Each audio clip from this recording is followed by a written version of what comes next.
What's up, New Hope family? Welcome to the Grow Podcast. My name is David. With me, as always, is Pastor Mark. We're here to help you take a next step in your relationship with Jesus. I'm so glad you're here. Hello, and welcome to episode 128 of the Grow Podcast. I am so glad that you've joined us today. I hope that you had a wonderful Thanksgiving. I hope that all of your Christmas things are going wonderful.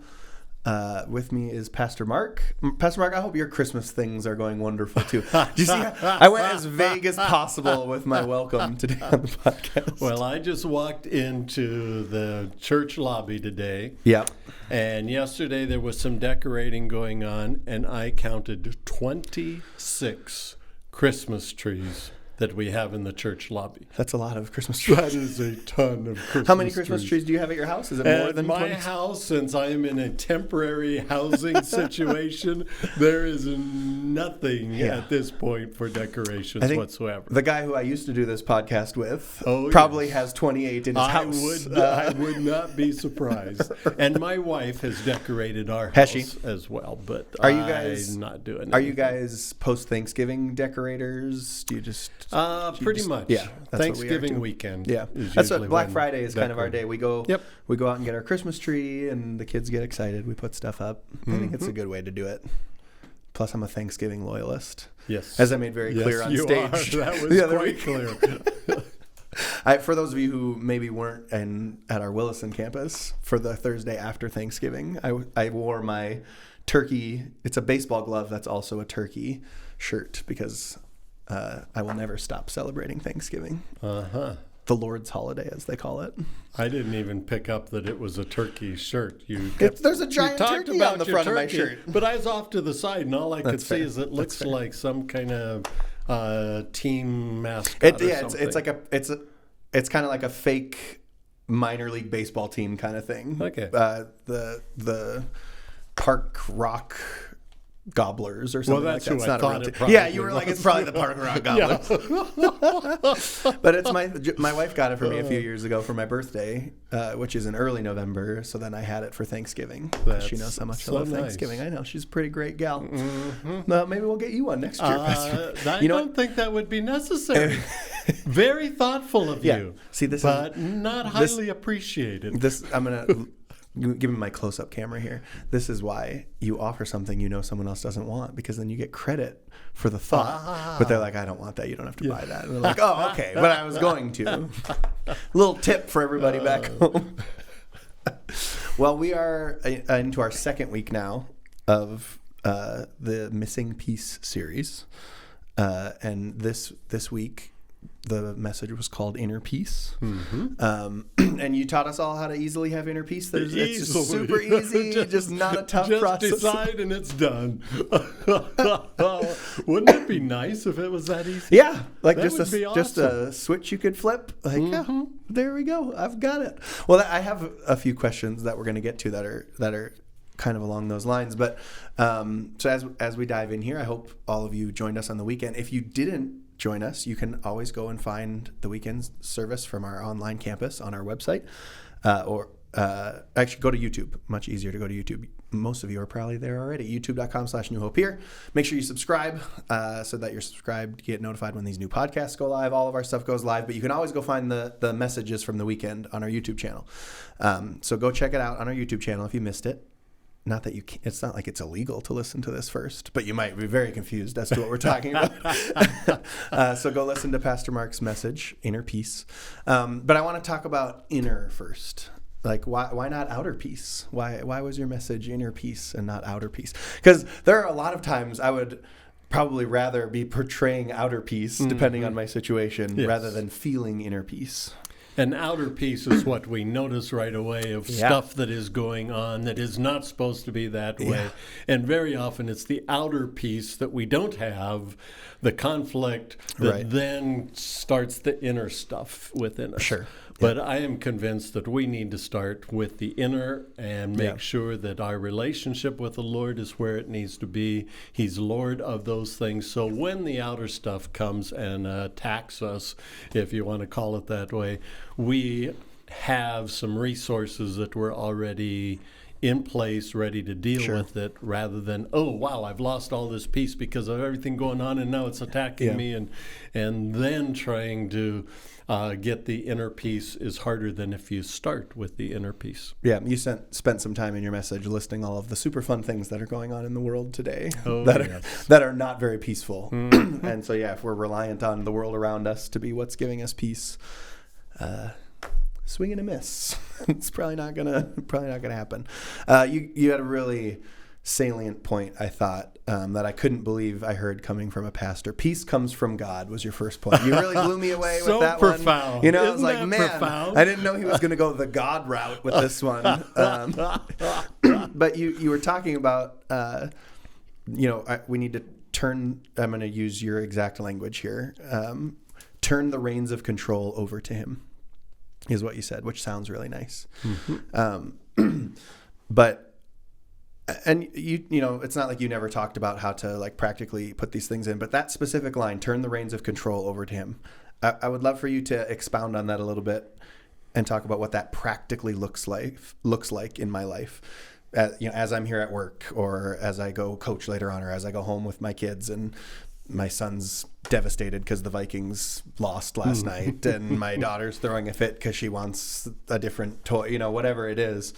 What does it practically look like to turn the reins of control over to God? Well, I tend to be a control freak. I want to make sure I have everything in order the way that I want it to be.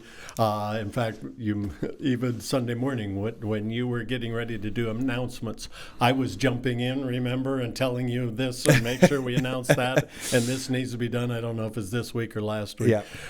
Because I tend to like to be in control. Sure. And I think in my head, if I'm in control, then everything is the way it's supposed to be. Sure. And so, everything is just fine. And that's where we lose the peace, is we lose control of things happen that we have no control over. I mean, that's just the way life is. Right. And so when those kinds of things start to happen, then I'm losing control, and that's where the fear comes in, the worry comes in, the anxiety comes in, that things aren't happening the way that they are supposed to happen. And so turning the reins over to the Lord takes me out of that place of control. Yeah. If part of the peace that I lose is because I'm losing control, if I never had control in the first place, then it doesn't bother me.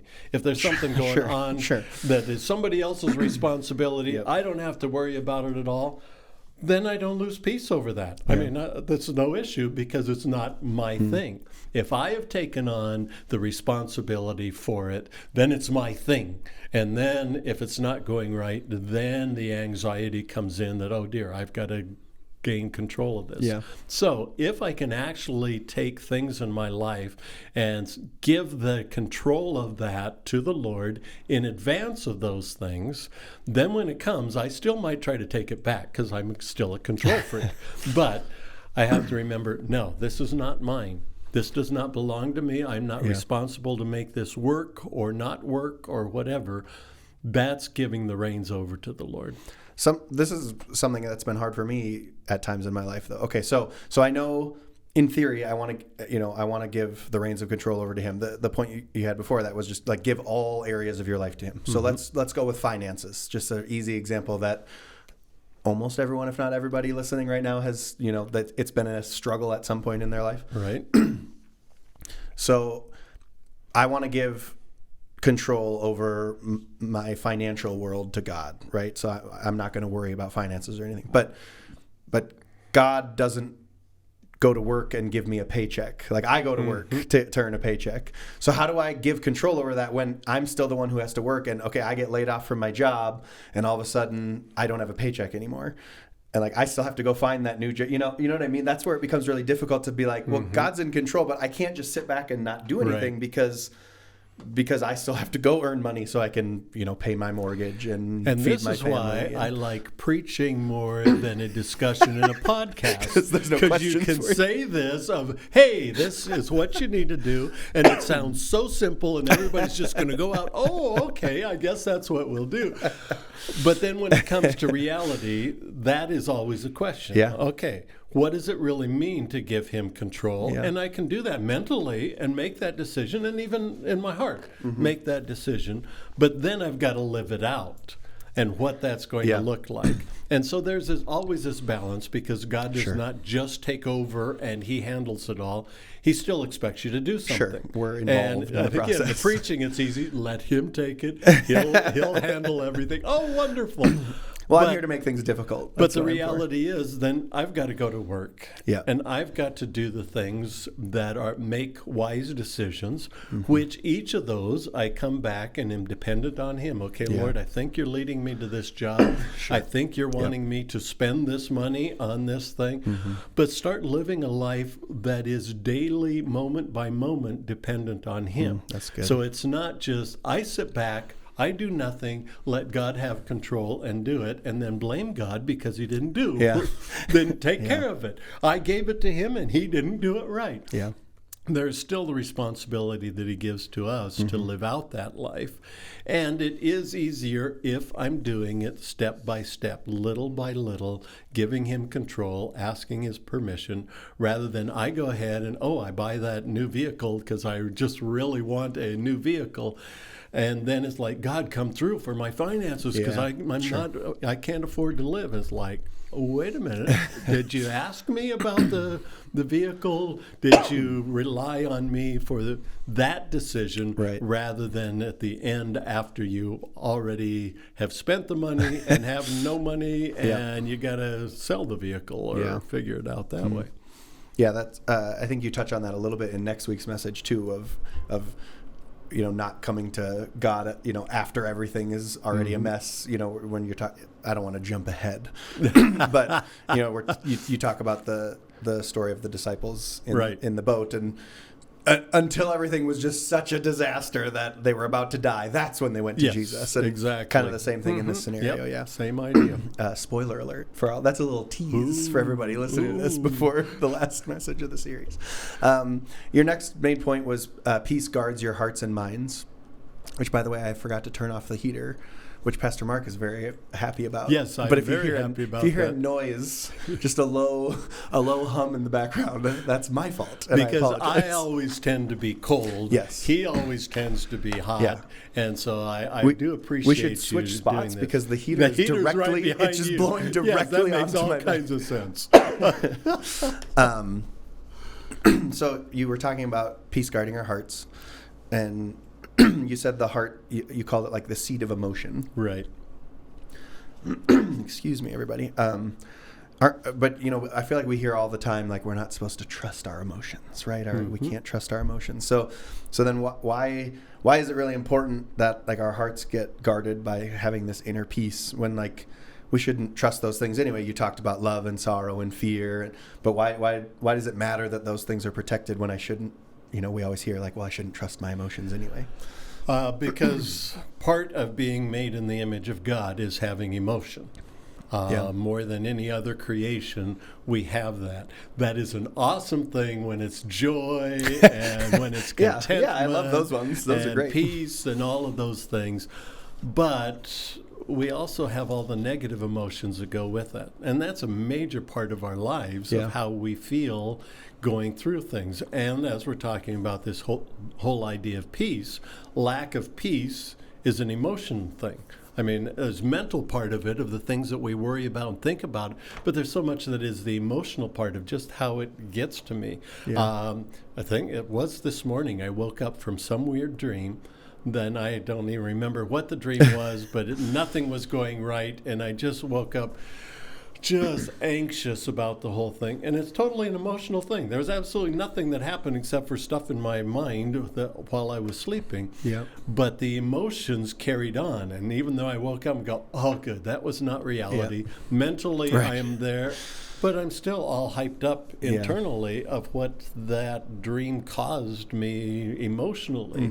And so it's really important that we address our emotions, not to be relying on them and recognizing that they are not reliable, but they're a part of us. It's what I feel. And so that's just critical for us to address it. We can't just say, oh, no, that doesn't matter. Because it does matter. Yeah. It's affecting me. It's a conversation I have a lot with my 6-year-old about, I think most 6-year-olds are very emotional, but he has a pretty emotional father, and so he has some similarities, poor kid, to his father. Oh, bless his heart. Yeah, that's the Christian way to say I'm so sorry. Yes. But he'll get really, really sad about something that might not matter. I'm going to bring up the Vikings again. We're recording this the morning after the Vikings embarrassingly lost to the Bears, and so this morning when he found out the final score, because he had to go to bed at halftime, it's like devastating for him, and he gets really sad. And one of the things we've been working on so much is it's not wrong that you're feeling sad, right? But once that emotion takes control of your actions and you start throwing a fit, now it's become a problem, because you're losing to that emotion. That emotion has control over you now, rather than the other way around. And I have that conversation so often with this 6-year-old. I've been having it for years now, but I feel like sometimes I need to listen to it more, like what I'm teaching him. I'm like, hey there, David. Like there's times where you lose control to your emotions as well. And not even always the negative ones either. Like you can, sometimes you're feeling a positive emotion, and that emotion is now dictating your actions rather than God. But yeah, I just think, especially when we're talking about peace, and like understanding that, if you're feeling one of those negative emotions, you're feeling sorrow. I'm trying to remember all the ones you brought up. You're feeling sorrow. You're feeling fear. Like, it's not wrong to feel those. Like, you're not sinning by feeling those things. Like, Jesus felt sorrow. Jesus felt fear. It's, when we look at the garden and he's sweating blood because he knows what's coming up.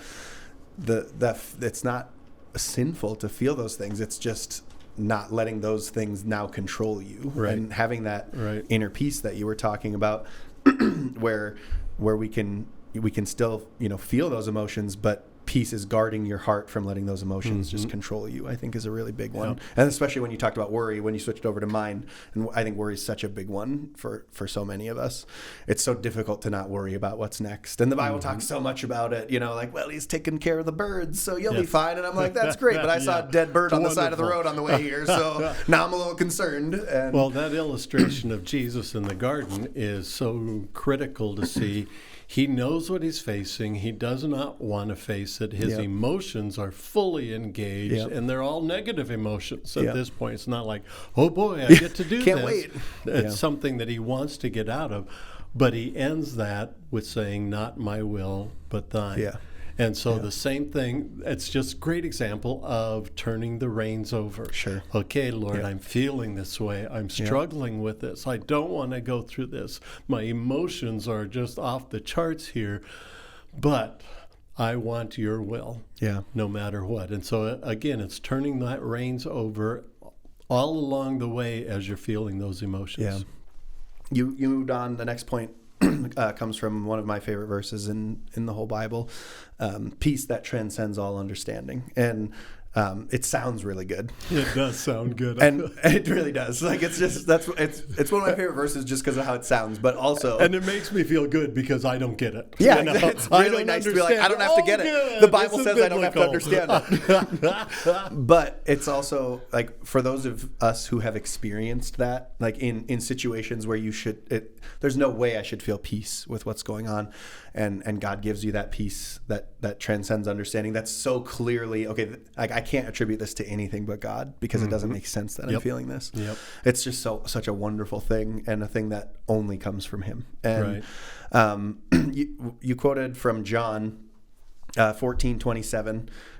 Those of you who maybe grew up Catholic would be very familiar with this verse. Like when you give, what do they give, peace to one another, or whatever it's called. Yes. They often, like, peace I leave with you, my peace I give unto you. That's a very common one quoted in the Catholic Church. But the last part of that verse, I feel like we don't think about as much. And he says, not as the world gives. So he says, peace I leave with you, my peace I give unto you, not as the world gives. Can you talk a little bit about the difference between, like, you know, because he's not saying that the world gives no peace. Mm-hmm. He's saying it's not as the world gives. Like, this is this is different. So what is the difference between the two?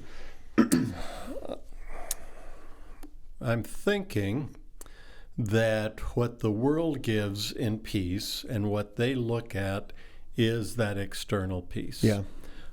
Because we look at our world right now and what's going on and the tragedies and the wars and everything that are taking place, that, we need peace in that. And it just, peace is everybody getting along, or at least not having any aggression towards other people. And so I think when the world is looking at peace, first of all, they're looking at the outward peace. Mm-hmm. But they've got to recognize as well that internally there is not peace that is there. And I think that there is peace that the world can give. Otherwise, we'd say, only Christians have peace. Nobody else can have any kind of peace. And it's just like any of the fruit of the Spirit. They have joy. They have love. And it's not just only Christians do this, nobody else. There's always a measure of it, but it's always a limited measure. Because it is totally self-centric, just totally about themselves and what they're able to produce. What we're looking at is what God is able to do for us as the creator of us, what he is able to do, rather than just, it's all dependent on me and I've got to work this up and I've got to make this happen. Yeah. You said the phrase that we need to tap into his peace later on under this point. You were talking about how, like, the world was not at peace with Christ. Like, he said, like, not everything's going to be easy for you. There's going to be persecution. He promised us, in fact, that things were going to be difficult for us if we follow him. Right. But then you told us to tap into his peace. So what's like one thing that I can do today? Okay, great. I listened to the Grow podcast this week. David annoyingly told me from stage I needed to listen to the Grow podcast, so I did it. Pastor Mark mentioned it in his sermon, maybe, so I went and listened. What's like a practical step, a next step I can take today to move towards tapping into his peace? A couple of things come to mind. First of all, just stop. Generally, we just keep moving. I mean, especially if we're type A people, active people, we have the emotions, we have the lack of peace, so we just keep moving and don't deal with it. If I put it out on my mind, if I just keep going, then I'm going to be able to handle it. And I think stopping and spending some time expressing that to the Lord. One of the things that I do on a daily basis, almost every single morning, seldom do I miss, is journaling and just writing down what I'm feeling, what I'm thinking. And my journal is just a lot of activity of what is going on, what got accomplished yesterday, what I feel good about, what I'm kind of anxious about. Just write those things down and share those with the Lord. And so it's an acknowledging of it, and too often we don't acknowledge the emotions that we're feeling or the lack of peace that we have, and just acknowledging that in prayer, whether it's journaling or talking to the Lord, letting him know that stuff. So it's stopping. It's being still before him. The scripture, be still and know that I am God. Knowing that, okay, he's God over this situation. And meditating on that and thinking about that just takes a few moments of stopping and listening to him, and sharing with him and listening to him, and just being still before him. Last thing I want to ask, and then we'll kind of go through the discussion questions for everybody.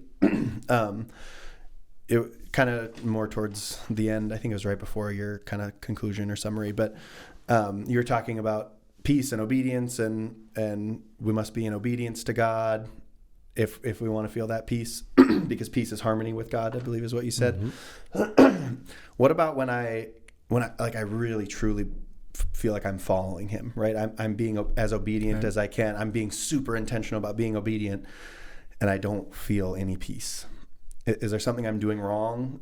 Because I've experienced that before, where I'm like, okay, like my big areas of temptation, I've been handing them over to the Holy Spirit, and He's been protecting me from those, and I'm doing everything I can to be obedient to God in my situation, and I'm not feeling peace right now.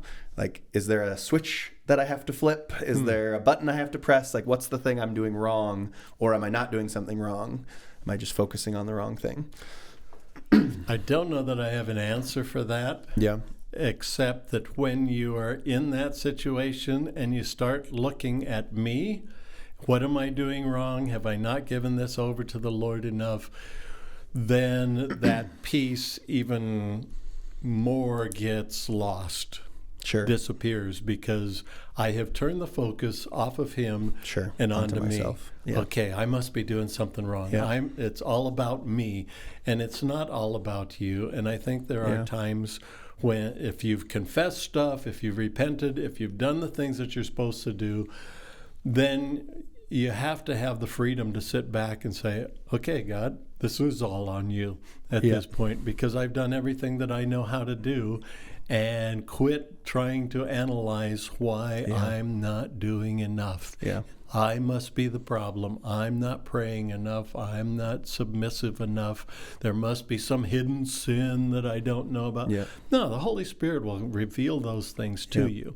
And so you end up in less peace when you internalize and start looking at yourself than when you're trusting in the Lord. Yeah, that's really good. Thank you for that, Pastor Mark. All right, I'm going to give you your study questions. I want you to give an answer to the first one, and then I'm just going to give the rest for them. So again, take these discussion questions if you have a small group that you're meeting with, or with your family or whatever, or maybe they're just, okay, it's time for me to sit and go through these on my own. But we talk a lot about next steps at New Hope, and this isn't just a time to like listen and gain some head knowledge, but let's try to put some stuff into practice. And so having a discussion either with yourself or with other people on these is kind of what we're hoping you'll do. So the first one is, why does the Bible have so many references to peace? So if you don't want like the spoiler of Pastor Mark's answer, pause and answer it yourself. But I wanted to hear your answer to this question. Why does it talk about peace so much? What's so important about peace? I think it talks about it because it's so important to us. Yeah. I mean, it's where we live, and it's what we are just wired to want. Sure. I mean, unless you're a psychopath, you want peace. Sure. You want things to be calm. You want things to be in order. You want things to be running smoothly. You want to internally be at peace. And so I think God created us with that desire for us, just like so much of what He put into us, He alone can fill. And so it's a hole that is intentionally there for us. Yeah. That I just have this natural inclination that I want things to be peaceful, both outside of me and inside of me. And so I think He talks about it a lot because He created us to need it, and that He's the only answer for it. Therefore, He brings it up often. Yeah. Second question. This is a fun one. You guys will have fun with this one. What are the things about the holiday season that steal people's peace? You even had some great examples on here. I don't know if you wanted me to. Do you want me to share those? I think they were pretty generic. Yeah, they are very generic. Yeah, you can share those. Yes. So things like strained relationships, gift giving. I think we even talked about that last week in the first.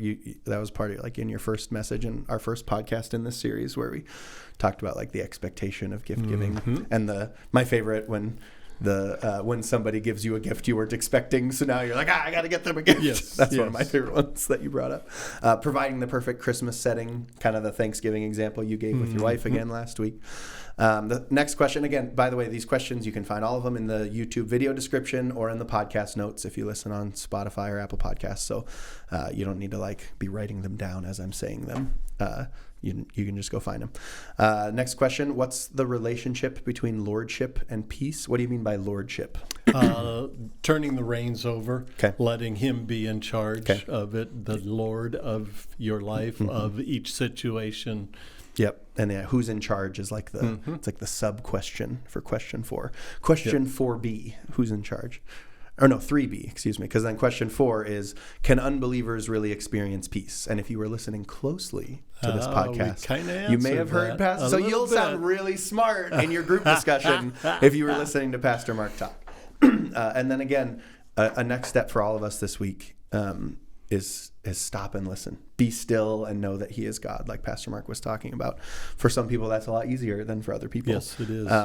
But just take that moment to be still, to stop, and to put him first, and to recognize that he's in control, and we need to give that control over to him. So, well, thank you, Pastor Mark.